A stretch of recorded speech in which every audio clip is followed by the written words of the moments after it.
ఆంధ్రప్రదేశ్ రాజకీయ ముఖచిత్రంలో కాంగ్రెస్ అనే పార్టీ అసలు ఉందా లేదా అన్నట్టుగా ఉండే ఇన్నాళ్ళు పరిస్థితి.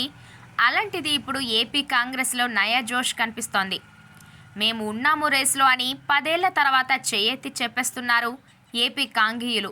గత 2 పర్యాయాలు ఎన్నికల ప్రచార సామాగ్రి తీసుకెళ్లడానికి ఎవరూ ముందుకు రాలేదు. కానీ ఇప్పుడు సీన్ చేంజ్. మిగతా పార్టీల్లా కాంగ్రెస్ తోటల్లోనూ టికెట్ల కోసం పోటీ ఊటల్లా పెరుగుతోంది. అవును, ఏపీలో కాంగ్రెస్ తరపున పోటీ చేసేందుకు నేతలు క్యూ కడుతున్నారు. ఎంపీ ఎమ్మెల్యే టికెట్ల కోసం పెద్ద ఎత్తున దరఖాస్తులు చేసుకుంటున్నారు ఆశావహులు.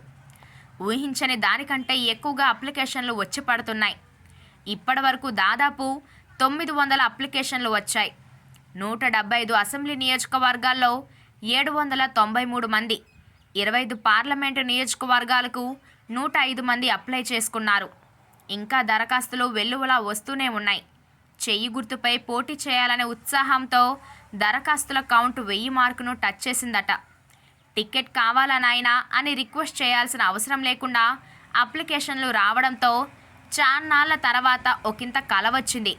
ఇది ఎవరికి కలవరమో ఏదైతేనే ఆశావాహుల సంఖ్య పెరగడంతో దరఖాస్తుల గడువును ఈ నెల 29 వరకు పొడిగించింది ఏపీ కాంగ్రెస్.